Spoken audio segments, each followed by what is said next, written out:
And welcome back to my channel SK first exam. આજે આપણે data interpretation અને data sufficiency વિશે થોડુંક જોવાના છે, કારણ કે રિઝનિંગની અંદર સીસી એક્ઝામની અંદર રિઝનિંગની અંદર આ સેક્શન છે. ડેટા ઇન્ટરપ્રિટેશન છે એ થોડું સહેલું છે, પરંતુ ડેટા સફિશિયન્સી છે જે પૂર્ણ કરવાની છે એ જરા તમને જો ડિફિકલ્ટ ક્વેશ્ચન આવી ગયો તો થોડો તમારો સમય લઈ લે. તો એની માટે સમય ના લે એ માટે આપણે પૂરતી એમની પ્રેક્ટિસ કરવી પડે, બરાબર. તો એ પ્રેક્ટિસ આપણે આજે જોઈ લઈશું. તો આજે આપણે ડેટા ઇન્ટરપ્રિટેશન અને ડેટા સફિશિયન્સી બંને વિગતવાર જોઈ લઈએ, જેથી કરીને એક્ઝામની અંદર બને એટલો ઓછો ટાઈમ તમને મળે. કારણ કે 40 ક્વેશ્ચન છે, એની અંદર જો 5 પણ ક્વેશ્ચન ડેટા સફિશિયન્સી ડેટા ઇન્ટરપ્રિટેશનના પૂછાઈ ગયા તો તમને તમારો સમય ઓછામાં ઓછો બચાવે, બરાબર, બગાડે એ આપણે જરા જોવાનું છે, બરાબર. તો let's start the video. Gujarat રાજ્યમાં વર્ષ 2019થી 2023 સુધીમાં રોજગારી આપનાર ક્ષેત્રના ચાર્ટ આપેલ છે. તો નીચે આપેલા ચાર્ટના આધારે તેની નીચે આપેલા પ્રશ્નના જવાબ આપો, બરાબર. તો રોજગારી આપનાર ક્ષેત્રની ગુજરાત રાજ્યની અંદર જે ચાર્ટ આપેલો છે, તો government job, agriculture, corporate job અને બિઝનેસ, બરાબર. તો કલર પ્રોપરથી આપણે જોવાનું છે. ગવર્મેન્ટ જોબ છે, એગ્રીકલ્ચર જોબ છે, બરાબર, 52% છે 2019ની અંદર. ગવર્મેન્ટ જોબ છે 17% છે, કોર્પોરેટ જોબ છે એ 18% છે, બિઝનેસ જોબ છે એ 13% છે, બરાબર. તો ક્વેશ્ચનને આધારે આપણે જરા જોઈ લઈએ કે વર્ષ 2019ની સરખામણીમાં અંદર વર્ષ 2023માં રોજગારી આપનાર ક્ષેત્રમાં સૌથી વધુ ફેરફાર કયા ક્ષેત્રમાં થયેલ છે, બરાબર.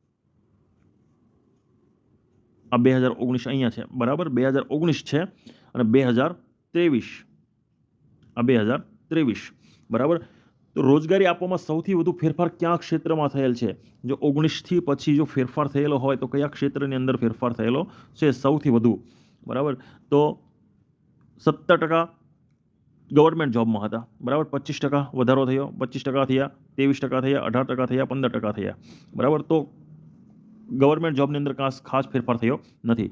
આ 52% હતા, 50, 45, 47, 37, હા એમાં થયેલો છે થોડો ઘણો, બરાબર. 18, 15, 20, 22, 21 ખાસ થયો નથી, બરાબર. 13, 10, 11, 22, 27, ઓકે. તો સૌથી વધુ ફેરફાર આપણને ખેતી ક્ષેત્રે થયો છે 19થી 23ની અંદર, બરાબર. તો રાઈટ આન્સર કયો આવશે? રાઈટ આન્સર છે એગ્રીકલ્ચર, બરાબર. તો એગ્રીકલ્ચરની અંદર સૌથી વધુ ફેરફાર થયેલો છે. નેક્સ્ટ જોઈએ.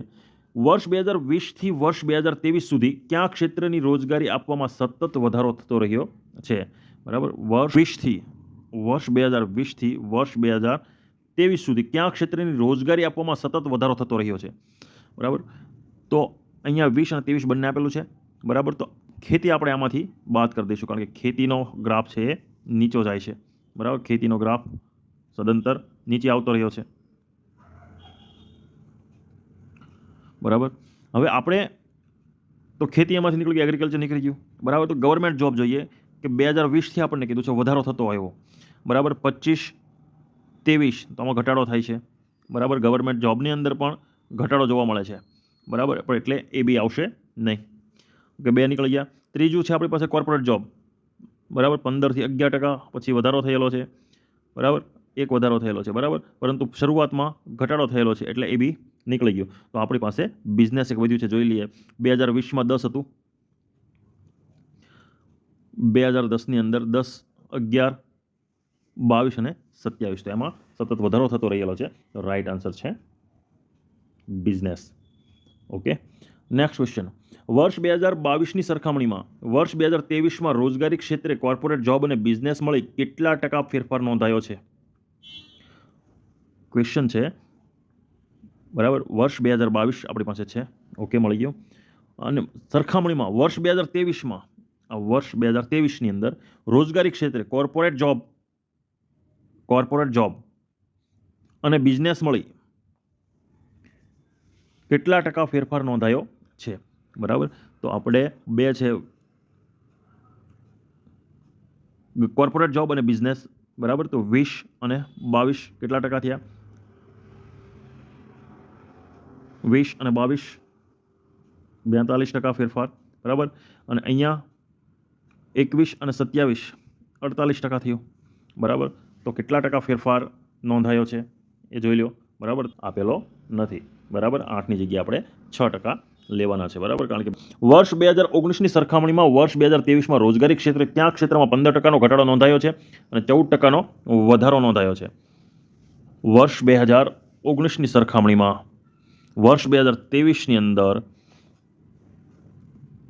રોજગારી ક્ષેત્રે કયા ક્ષેત્રમાં 15% ઘટાડો નોંધાયો છે અને કયા ક્ષેત્રે 14% વધારો નોંધાયો છે, બરાબર. તો ઘટાડો 15% નોંધાયેલો હોય એવું ફક્ત આપણને દેખાઈ રહ્યું છે, બરાબર. ખેતી, બરાબર, 15% ઘટાડો નોંધાયેલો છે. હવે એમાં 14% વધારો શેમાં નોંધાયેલો છે, બરાબર. તો આ તમારે બાદબાકી, તો આ પહેલું તો નીકળી જશે, બરાબર, કારણ કે 23ની અંદર ઘટાડો છે, બરાબર. બીજું 18%, 21% એ બી નીકળી જશે, બરાબર. તો બિઝનેસ છે 13 દુ 26, 13 ને 1 14, ઓકે. તો 14% વધારો થયો છે, બરાબર. તો એગ્રીકલ્ચર અને બિઝનેસ છે રાઈટ આન્સર આવશે. વર્ષ 2020માં કયા બે ક્ષેત્રોની રોજગારી વર્ષ 2022માં ફક્ત એક ક્ષેત્રે આપેલી? આપણે બીજું જોવાનું છે વર્ષ 2022 કયા બે ક્ષેત્રની રોજગારી વર્ષ 2022ની અંદર ફક્ત એક ક્ષેત્રે આપેલી રોજગારી જેટલી છે, બરાબર. તો હવે આપણા એકની કીધી એટલે હવે આમાં તો આપણે 2022ની અંદર તો આપણે ફક્ત 40%ની સરખામણી, કારણ કે બંનેની સરખામણી તો 40% આપણે કરવાની છે, તો 10 અને 15 નહીં થાય, 15 અને 25 થશે, બરાબર. તો ગવર્મેન્ટ જોબ અને કોર્પોરેટ જોબ, બરાબર. ગવર્મેન્ટ જોબ અને corporate job is the right answer. Next, ઋત્વિકભાઈએ વર્ષ દરમિયાન પોતાની આવકનો ખર્ચ અલગ અલગ રીતે નીચે દર્શાવેલા ચાર્ટ મુજબ કરે છે તથા ચાર્ટ મુજબ સેવિંગ્સ પણ કરે છે. તો ઋત્વિકભાઈની વાર્ષિક આવક 4,50,000 રૂપિયા હોય તો ચાર્ટની નીચે આપેલા પ્રશ્નોના જવાબ આપો, બરાબર. તો 4,50,000 રૂપિયા છે. ઋત્વિકભાઈ આ રીતે 10, 20, 15, 10 અને 30% આ રીતે ડિવાઈડ કરે છે. કેટલાને? 4,50,000 ને, બરાબર. એ રીતે ખર્ચ અને સેવિંગ્સ કરે છે 4,50,000. તો એના આધારે આપણે પાસે નીચે ક્વેશ્ચન છે, આપણે જોઈએ કે ઋત્વિકભાઈ વર્ષ દરમિયાન પ્રવાસ પર કેટલા રૂપિયાનો ખર્ચ કરે છે? ઋત્વિકભાઈ પાસે કેટલા રૂપિયા છે? 4,50,000 રૂપિયા છે, 4,50,000 રૂપિયા, બરાબર. તો વર્ષ દરમિયાન પ્રવાસ પર કેટલા રૂપિયાનો ખર્ચ કરે છે? વર્ષ દરમિયાન પ્રવાસ ઉપર કેટલા રૂપિયાનો ખર્ચ કરે છે? તો ટૂર ઉપર 20%નો ખર્ચ કરે છે. ઋત્વિકભાઈ ટૂર ઉપર 20%નો ખર્ચ કરે છે. તો આપણે 4,50,000ના 20%, તો આપણે ટકાવારીનો જે વિડીયો આપણે જોયા, આપણને સરળતાથી ટકા કાઢતા આપણે જોયેલા છે. તો આની અંદર 1 દશકનો અંક કાઢશું એટલે આપણને 10% મળી ગયા, બરાબર. તો ટૂર ઉપર આ 45 ટૂર ઉપર છે એ 45,000 છે, એ 10% થયા. 45,000 10% થઈ. જો 20% કરવાનો હોય તો બીજા આપણે 45,000 ઉમેરશું, બરાબર. 20% કેટલા થશે? 90,000 રૂપિયા થશે, બરાબર. તો 90,000 આની અંદર છે, બરાબર. તો જોઈ લઈએ 90,000, હા, તો 90,000 છે, તો 90,000 is the right answer. Next question, ઋત્વિકભાઈ 1,35,000 રૂપિયા શાના પર ખર્ચ કરે છે? ઋત્વિકભાઈ છે 1,35,000 શાના પર ખર્ચ કરે છે? તો આની અંદર તો આપણને ડાયરેક્ટ આપણને આપેલું નથી કે ઋત્વિકભાઈ 1,50,000 શેના ઉપર ખર્ચ કરે છે, કારણ કે જો પહેલો ટકાવારી આપણે પાસે છે 4,50,000 રૂપિયા, 4,50,000 રૂપિયા ઋત્વિકભાઈ પાસે છે. હવે એમાંથી 1,35,000 રૂપિયા શાના પર ખર્ચ કરે છે? તો 4,50,000 ના 1,35,000 એટલે કેટલા ટકા થાય એ આપણે અંદરથી શોધવું પડે, બરાબર. તો 45 દુ 90, 45 તેરી 135, ઓકે. તો 10% 45,000, બરાબર. બીજા 10%, બીજા 45,000, ત્રીજા 10% 45,000, બરાબર. તો 1,35,000 આ થયા, બરાબર. તો મીન્સ આ 10%, 10%, 10%, કેટલા ટકા? 30%. તો 30% આમાંથી કયા આપેલા છે? 30% છે એ ફૂડ ઉપર ખર્ચો કરે છે, બરાબર. તો ફૂડ છે, બરાબર. તો રાઈટ આન્સર છે એ ફૂડ આવશે. નેક્સ્ટ ક્વેશ્ચન, ઋત્વિકભાઈ પોતાની વાર્ષિક આવકમાંથી કેટલા રૂપિયાની બચત કરે છે? હવે ઋત્વિકભાઈની વાર્ષિક આવક છે 4,50,000. આપણને ખબર છે ઋત્વિકભાઈની વાર્ષિક આવક છે 4,50,000, ઓકે. તો એમાંથી 15% સેવિંગ કરે છે, 15% સેવિંગ કરે છે. 4,50,000 છે ઋત્વિકભાઈની વાર્ષિક આવક. કેટલી છે ઋત્વિકભાઈની વાર્ષિક આવક? છે ઋત્વિકભાઈની વાર્ષિક આવક છે 4,50,000, બરાબર. તો એની અંદરથી એમને સેવિંગ કેટલા ટકા કરે છે? તો 15% સેવિંગ કરે છે. તો આ થઈ ગયા 10%. 10% આપણને ખબર છે કેટલા છે? 45,000. બરાબર. તો 5% લેવાના છે. બરાબર. આ 10% હોય તો 45,000 અડધા 22,500. આ બંનેનો સરવાળો 67,500. બરાબર. જો 67,500 હોય તો જવાબ સાચો છે. બરાબર. તો સેવિંગ છે 67,500નું એ વાર્ષિક સેવિંગ કરે છે. Next question. ઋત્વિકભાઈ ક્લોથિંગ અને એન્ટરટેનમેન્ટ મળીને જેટલો ખર્ચ કરે છે તેના કરતાં ફૂડ પર કેટલા વધારે રૂપિયા ખર્ચો કરે છે? ચાલો, ઋત્વિકભાઈ છે એ ક્લોથિંગ ઉપર 15%નો ખર્ચો કરે છે. બરાબર. અને એન્ટરટેનમેન્ટ ઉપર 10%નો ખર્ચો કરે છે. એટલે 25%નો એણે ખર્ચો કર્યો બંને ઉપર. તો એવું કીધું કે તેના કરતાં ફૂડ ઉપર કેટલા વધારે રૂપિયા ખર્ચો કરે છે? ફૂડ ઉપર એના કરતાં કેટલા વધારે ખર્ચો કરે છે? તો ફૂડ ઉપર છે 30%નો ખર્ચો કરે છે. બરાબર. તો 30% એટલે આ બંને ઉપર કરતાં આમાં 5%નો વધુ ખર્ચો કરે છે. બરાબર. તો આપણે લઈશું 4,50,000ના કેટલા ટકા? 5%. આ 10%, આ 1%. બરાબર. અથવા તો 45,000ના અડધા 22,500. 5%. Right answer is 22,500. નેક્સ્ટ. ઋત્વિકભાઈ જેટલી સેવિંગ્સ કરે છે તે સેવિંગ્સના સંદર્ભમાં કેટલા ટકા ખર્ચો રેન્ટ આપવા પર કરે છે? બરાબર. કે ઋત્વિકભાઈ જેટલી સેવિંગ્સ કરે છે, આ ક્વેશ્ચન જરા ટ્રિકી ક્વેશ્ચન છે, તમારે સમજવું પડશે. બરાબર. તમને આમાં શું માંગ્યું છે જોવું પડશે કે ઋત્વિકભાઈ જેટલી સેવિંગ્સ કરે છે. ઋત્વિકભાઈ સેવિંગ્સ કરે છે 15%. 15% સેવિંગ્સ કરે છે. બરાબર. તે સેવિંગ્સના સંદર્ભમાં કેટલા ટકા ખર્ચો રેન્ટ આપવા પર કરે છે? બરાબર. રેન્ટ આપવા પર કેટલા ટકા ખર્ચો કરે છે? કોના સંદર્ભમાં? સેવિંગ્સના સંદર્ભમાં રેન્ટ આપવા પર કેટલા ટકા ખર્ચો કરે છે? બરાબર. તો હવે આમાં દેખાય છે કે 5% ફેર છે, તો આ બધા 5% લખીને આવતા રહે, તો 5%માં આવશે નહીં. બરાબર. હવે આની અંદર દાખલો ગણવા જઈએ તો ખૂબ મોટો થાય. બરાબર. જો 4,50,000 ગણવામાં તો બીજા 4-5 ક્વેશ્ચન્સ થઈ જાય. બરાબર. એટલો સમય નીકળી જાય. તો આની અંદર આપણે જોવાનું કે 10% છે. બરાબર. રેન્ટ ઉપર એ 10%નો ખર્ચો કરે છે. સેવિંગ્સ એ 15%નો ખર્ચો કરે છે. બરાબર. તો સેવિંગ્સ છે, સેવિંગના સંદર્ભમાં આપણે આ જોવાનું છે 10. બરાબર. તો સેવિંગ્સ છે 15. બરાબર. અને આ છે 10. તો કેટલા ભાગ છે? 15ના કેટલા ભાગ આવડા છે? તો 15ના 3 ભાગ કરીએ આપણે. 5, 5, 5 સરખા ભાગ કર્યા તો આપણને 10 મળી ગયા. 10 મળે. બરાબર. એટલે 100ના તમે 3 સરખા ભાગ કરો. બરાબર. તો 33.33 અને 33.33. બરાબર. તો બે ભાગ આપણે લેવાના છે 33.33 એટલે 66.66%. બરાબર. જવાબ મળશે. Right answer is 66.66. Next. Bharat અને પાકિસ્તાન વચ્ચેની મેચમાં બંને ટીમોએ નીચે મુજબના રન કર્યા છે. બરાબર. તો નીચે મુજબના રન જે કરેલા છે એ નીચે આપેલા લાઇન ચાર્ટના આધારે તેની નીચે આપેલા પ્રશ્નનો જવાબ આપો. બરાબર. લાઇન ચાર્ટ અહીંયા આપણને આપેલો છે.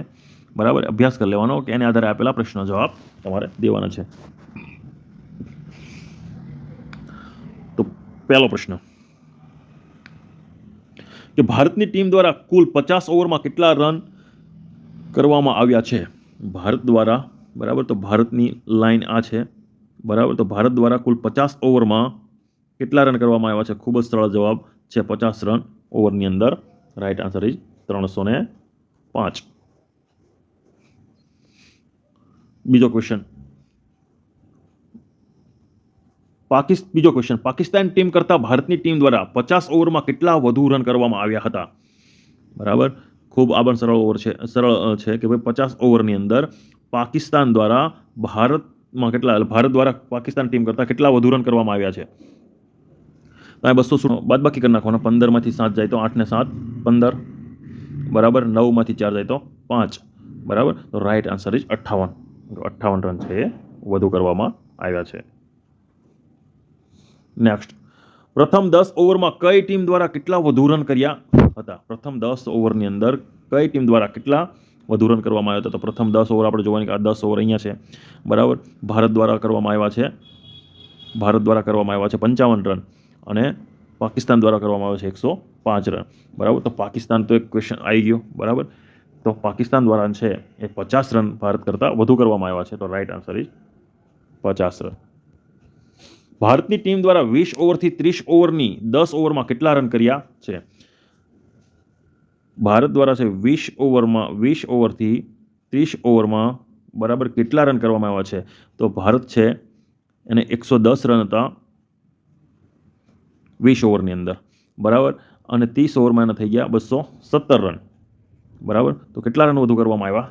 તો રાઈટ આન્સર ઇઝ 117, બરાબર. 117 છે સાચો જવાબ છે. 30 ઓવરના અંતે ભારતની ટીમે પાકિસ્તાનની ટીમ કરતાં કેટલા ટકા વધુ રન કર્યા હતા? 30 ઓવરની અંતે, બરાબર, 30 ઓવરની અંતે, 30 ઓવર થઈ, આ 30 ઓવર છે, બરાબર. તો પાકિસ્તાનના 200 છે, ભારતના 217 છે, તો 17 રન વધુ કર્યા, બરાબર. તો 17 છે કેટલા ટકા થયા? બરાબર. તો તમે અહીંયા ગણવા બેસો કે ભાઈ 217 રન, તો 100 કેટલા જવાબ મળી જાય, પણ થોડી વાર લાગે. એની કરતાં કેટલા રન થયા વધુ? 200 આ 17% વધારો છે. 217, તો 100 કેટલા? 17ના અડધા ગણા, 200 ડબલ હોય તો 100 કેટલા થઈ જાય? અડધા થઈ જાય, 8.5. ઓકે, તો રાઈટ આન્સર ઇઝ 8.5 છે. હવે આ જે ક્વેશ્ચન છે, નીચેનો ક્વેશ્ચન છે એ ડેટા સફિશિયન્સીનો છે. તો ડેટા સફિશિયન્સીનો ક્વેશ્ચન આપણે જોઈએ કઈ રીતે આની અંદર આપણે ડેટા સફિશિયન્સ પૂરી કરી અને ડેટા પૂરતો કરીને નીચેના જે ક્વેશ્ચન છે એને આપણે જવાબ આપવાના છે. તમે ક્વેશ્ચન્સ પહેલાં વાંચી અને પછી પણ જવાબ આપી શકો છો, અથવા તો પહેલાં ડેટા પૂર્ણ કરી અને જવાબ આપી શકો છો. જો તમે ડેટા પૂર્ણ કરીને જવાબ આપશો, બરાબર, તો તમને પાછળના જેટલા ક્વેશ્ચન ફટાફટ એમના આન્સર મળી જશે, બરાબર. તો આપણે પહેલાં ડેટા ફિલ કરી દેવાના, એટલે શું છે કે તમને ખ્યાલ આવે કે કઈ રીતે આની અંદર ક્વેશ્ચન આપેલા છે એમાં આપણને જવાબ મળી શકે, બરાબર. તો નીચે આપેલી ખેલાડીઓની વિગત પરથી તથા નીચે આપેલી સહાયક માહિતીની આધારે ડેટા સફિશિયન્સીની નીચે આપેલા પ્રશ્નના જવાબ આપો. તો જો એક આમાં શું આપેલા છે કે પ્રથમ ઇનિંગમાં તમામ ખેલાડીઓના સરેરાશ રન 67.5 છે. ઓકે. રોહિતની 4 ઇનિંગનો સરેરાશ યશસ્વીની પ્રથમ ઇનિંગના સ્કોર કરતાં 1.5 ગણો છે. વિરાટની 4 ઇનિંગનો એવરેજ 72.5 છે. રવિન્દ્રની બધી ઇનિંગનો સરવાળો 300 રન છે.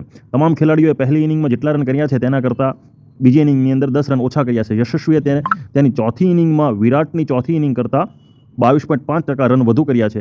રોહિત અને રવિન્દ્રએ સૌ ચોથી ઇનિંગમાં સરખા રન કર્યા છે. તમામ ખેલાડીઓના ચોથી ઇનિંગનો સરવાળો 270 છે.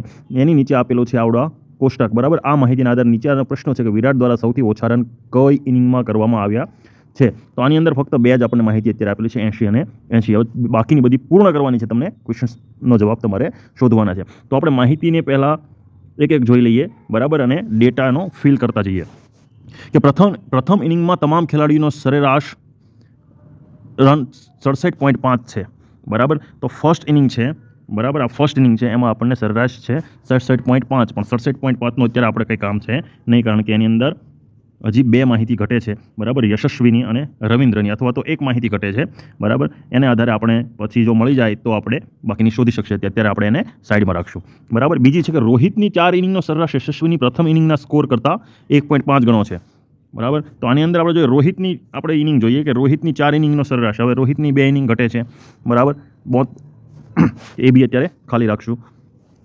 વિરાટની 4 ઇનિંગનો એવરેજ 72.5 છે. વિરાટની 4 ઇનિંગનો એવરેજ છે 72.5, આ 72.5 છે, બરાબર. વિરાટની 4 ઇનિંગનો એવરેજ, એમાં પણ બે માહિતી ઘટે છે એટલે એ પણ બાકી રાખશું. રવિન્દ્રની બધી ઇનિંગનો સરવાળો 300 રન છે. રવિન્દ્રની બધી ઇનિંગનો સરવાળો છે 300 રન, બરાબર. તો રવિન્દ્રની બધી ઇનિંગ, રવિન્દ્રની તો કોઈ માહિતી જ અહીં આપણને ઉપલબ્ધ નથી, બરાબર, એટલે એ પણ અત્યારે ખાલી રાખશું, બરાબર.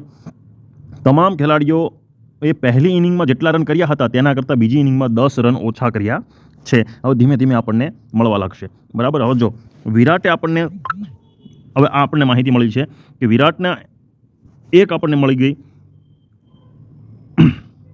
કે તમામ ખેલાડીઓએ પહેલી ઇનિંગમાં જેટલા રન કર્યા હતા તેના કરતાં બીજી ઇનિંગમાં 10 રન ઓછા કર્યા છે, બરાબર. તો આ આપણને વિધાન જે મળ્યું છે એના આધારે આપણે માહિતી પૂરવાની શરૂઆત કરીએ કે પહેલી ઇનિંગમાં જેટલા રન કર્યા હતા એની કરતાં બીજી ઇનિંગમાં 10 રન ઓછા કર્યા છે, બરાબર. તો સેકન્ડ છે એની અંદર કેટલા આવશે? 70 આવશે, બરાબર, વિરાટમાં. રોહિતની અંદર 60 છે, તો બીજી ઇનિંગમાં 10 રન ઓછા કર્યા છે, તો અહીંયા આવશે 50, બરાબર. તો આપણને બે માહિતી મળવા મળી. ચાલો એક વખત થઈ ગયો. હવે તો આપણે વિરાટ પહેલાં લઈ લઈએ. વિરાટ શું કહે? વિરાટની લાઈન શું છે કે વિરાટની 4 ઇનિંગનો એવરેજ છે 72.5 છે, બરાબર. આપણને મળી ચૂક્યા છે 3 ડેટા મળી ગયા છે, 80, 80 અને 80, એક ઇનિંગ બાકી છે અને એવરેજ મળી ગઈ છે. એટલે આપણને ટોટલ રન આમાં મળી જશે પહેલાં, બરાબર. કારણ કે 4 ઇનિંગનો સરેરાશ છે. જો એને આપણે ગુણાકાર કરીશું 4 વડે તો આપણને વિરાટની 4 ઇનિંગનો સરવાળો મળી જશે, કુલ કેટલા છે, બરાબર. 4 પંચું 20, 2 4 દુ 8 ને 2 10 ની 0, 1 4 સત્તુ 28 ને 29, બરાબર. એટલે અહીંયા આપણને મળ્યો 290, બરાબર. 290 આપણને મળ્યું, 290 મળી ગયું, બરાબર. ચાલો નેક્સ્ટ જોઈએ. તો 290 અહીંયા મળી ગયું. અહીંયા આપણને છે 80, 80.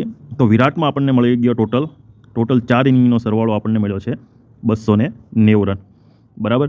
તો 290 રન મળેલા છે અને 3 ઇનિંગનો ટોટલ 4 ઇનિંગ રમેલા છે. તો 3 ઇનિંગ મળી ગઈ છે. ચોથી આપણને મળી જશે 8, 8, 8 ને 8 2 16 8 3 24, એટલે 230, બરાબર. 10 ઓછા કરીએ 230, બરાબર. 3 ઇનિંગનો સરવાળો થશે 230 થશે. 290માંથી 230 જાય તો કેટલી હશે? 60, બરાબર. તો આ 3rd ઇનિંગનો આપણને મળી ગયો છે 60 રન, બરાબર. વિરાટની 4 ઇનિંગ આપણને મળી ચૂકી. વિરાટની મળી ગઈ. રોહિતની મળે એમ છે કે કેમ જોઈ લઈએ, બરાબર. એ નથી મળે એમ, બરાબર. કારણ કે રોહિતની અંદર આપણે એમ કહ્યું રોહિતની 4 ઇનિંગનો સરેરાશ યશસ્વીની પ્રથમ ઇનિંગના સ્કોર કરતાં 1.5 ગણો છે. અહીંયા યશસ્વીનો આપણને સ્કોર મળેલો નથી, એટલે એ આપણે હજી જોઈશું નહીં. કારણ કે અને બીજું આગળ માહિતી જોઈએ. એક માહિતી આપણને મળી ગઈ, એક વિરાટની પૂરી થઈ ગયેલી છે કે વિરાટની પણ ક્લિયર થઈ ગઈ છે. રવિન્દ્રની બાકી છે. બીજી ઇનિંગમાં 10 રન ઓછા, એ બી થઈ ગયું, બરાબર. તમામ ખેલાડીઓની ચોથી ઇનિંગનો સરવાળો 270 છે. ચાલો છેલ્લી લાઇનનો આપણને અહીંયા મળી જશે. તમામ ખેલાડીઓનો ચોથી ઇનિંગનો સરવાળો છે કેટલો? 270 રન.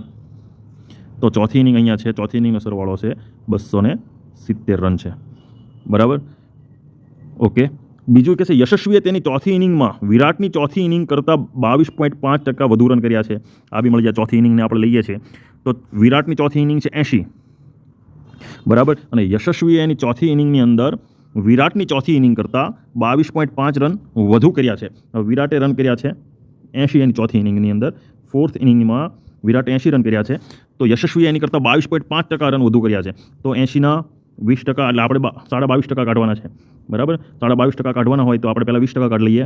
8 દુ 16, બરાબર. ને 2.5% બીજા લઈએ, બરાબર. 80ના 2.5% આપણે બીજા લઈશું એટલે બીજા કેટલા થશે? 2 રન વધુ થશે, બરાબર. એટલે 8, બરાબર. એટલે 18 રનમાં 80ની અંદર આપણે 18 ઉમેરશું, કેટલા થશે? 98 રન, બરાબર. તો યશસ્વી એની ત્રીજી ઇનિંગની અંદર, ચોથી ઇનિંગની અંદર 98 રન કર્યા હશે. બીજું કંઈ મળે એમ છે? ચોથી ઇનિંગ છે તો પહેલાં ચોથી જ પૂરી કરી લઈએ કે તમામ રોહિત અને રવિન્દ્રએ ચોથી ઇનિંગની અંદર સરખા રન કર્યા છે, બરાબર. તો રોહિતની ચોથી ઇનિંગ અને રવિન્દ્રની ચોથી ઇનિંગ બંનેએ સરખા રન કર્યા છે. તો 270માંથી આપણે 98 ને 80 કેટલા થશે? 80 + 98, 8, 8 ને 9 17, 178. 270માંથી આપણે કાઢવાના છે 178 કાઢશો એટલે આપણને મળશે 92, બરાબર. હવે 92 રન ટોટલ બંનેનો સરવાળો, એક અહીંનો અને અહીંનો બંનેનો સરવાળો કેટલો થશે? 92 થાય છે, બરાબર. તો એને ભાંગ્યા આપણે 2 કરીશું તો આપણને મળી જશે 46. બંનેમાં કેટલા થશે? 46 આપણને મળી જશે.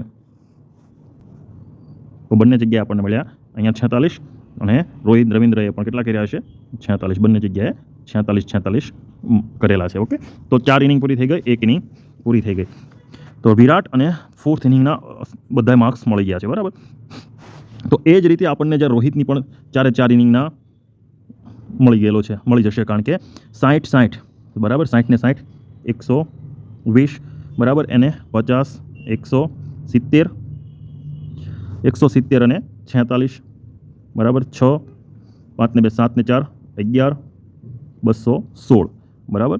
16 રન, બરાબર. હવે વિરાટને આધારે યશસ્વીની પ્રથમ ઇનિંગનું આપણને એક વાક્ય આપેલું છે કે વિરાટની જે ઇનિંગ છે 4 ઇનિંગનો સરેરાશ છે, બરાબર. વિરાટની 4 ઇનિંગનો સરેરાશ છે એ યશસ્વીની પ્રથમ ઇનિંગથી 1.5 ગણો વધુ છે, બરાબર. તો 216 ભાંગ્યા આપણે કરીશું સરેરાશ કાઢવા માટે. 216 વિરાટની અને 4 1 4 5 20, બરાબર. ચોકે 16, એટલે 4 ઇનિંગનો સરેરાશ થયો વિરાટનો 54. જો 54 થાય, 54ને આપણે 3 ભાગ કરીશું કારણ કે 1.5 ગણો આપેલો છે આને, બરાબર. આપણને કીધું છે કે ભાઈ વિરાટની યશસ્વીની પ્રથમ ઇનિંગનો સરવાળો, પ્રથમ ઇનિંગ છે એ વિરાટની 4 ઇનિંગના 1.5 ગણો છે, એટલે 3 ગણો જેવો. તો 1.5 ગણો થયો એટલે 18 તેરી 54, બરાબર. 18 દુ 36, બરાબર. તો અહીંયા આપણને યશસ્વીની પ્રથમ ઇનિંગ મળી ગઈ 36. તો આપણને 36 જ્યારે મળી તો બીજી ઇનિંગ પણ મળી જાય, કારણ કે બીજી ઇનિંગનું વાક્ય છે એવું છે કે દરેક તમામ ખેલાડીએ પ્રથમ ઇનિંગમાં જેટલા રન કર્યા એની બીજી ઇનિંગમાં કેટલા કર્યા છે 10 રન ઓછા, એટલે પ્રથમની જો 36 હોય તો બીજીની મળી આપણને 26, બરાબર. તો 36, 26, 60, 98, 220, ઓકે થઈ ગયું. હવે રવિન્દ્રની બધી ઇનિંગ બાકી રહી. તો પહેલી ઇનિંગનું આપણને આપેલું છે કે પ્રથમ ઇનિંગમાં તમામ ખેલાડીઓનો સરેરાશ રન છે 67.5, બરાબર. પ્રથમ ઇનિંગ છે એનો સરેરાશ છે 67.5, એટલે 67.5 એને ગુણ્યા 4 એટલે કેટલા થશે? 5 ચોક 20, 2 4 7 28 29 30 3 4 6 24 25 26 27 એટલે 270, બરાબર. આ પહેલી ઇનિંગનો સરવાળો થઈ છે આપણને અહીંયા મળ્યો છે 270 રન, ઓકે.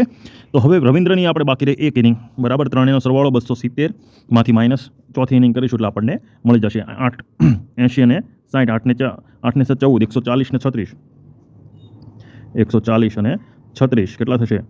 6 7 176, 176 માંથી 270 જાય એટલે કેટલા વધશે? 94, બરાબર. એટલે આપણને રવિન્દ્રની પણ 4 ઇનિંગ મળી ચૂકી છે. રવિન્દ્રની બધી ઇનિંગનો સરવાળો છે 300, તો આપણને જે 300 મળ્યો એ આપણે અહીંયા લખી નાખશું,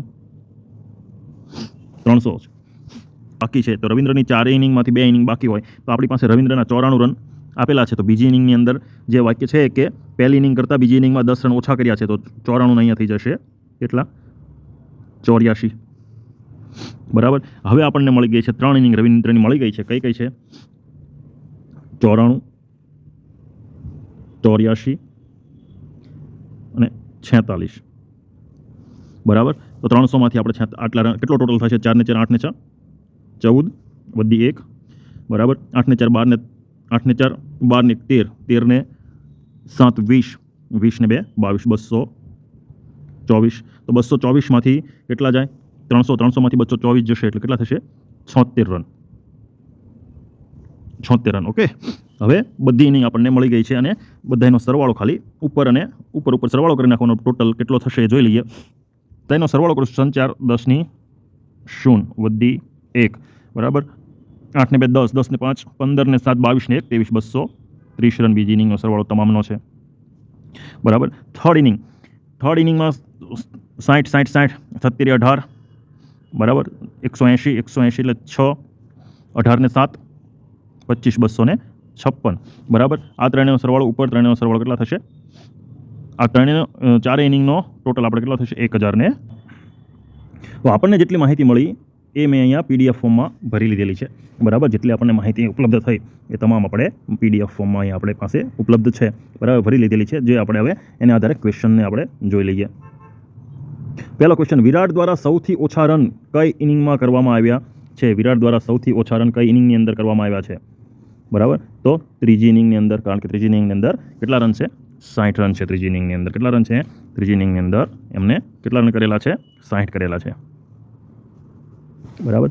બીજું જોઈ લઈએ, યશસ્વી દ્વારા સૌથી ઓછા રન કેટલા કરવામાં આવ્યા છે? 36, 26, 60, 80. તો યશસ્વી દ્વારા 36, 26, બરાબર, બીજી ઇનિંગની અંદર જે કરવામાં આવ્યા છે 26 રન કરવામાં આવેલા છે, બરાબર. ત્રીજું, રવિન્દ્ર દ્વારા પહેલી ઇનિંગમાં કેટલા રન કરવામાં આવ્યા છે?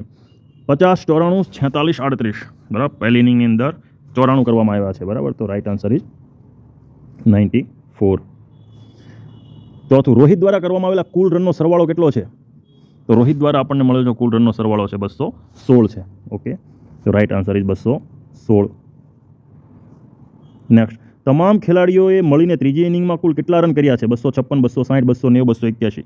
ત્રીજી ઇનિંગની અંદર તમામ ખેલાડીઓ મળીને 256 રન કર્યા છે. તો રાઈટ આન્સર ઇઝ 256.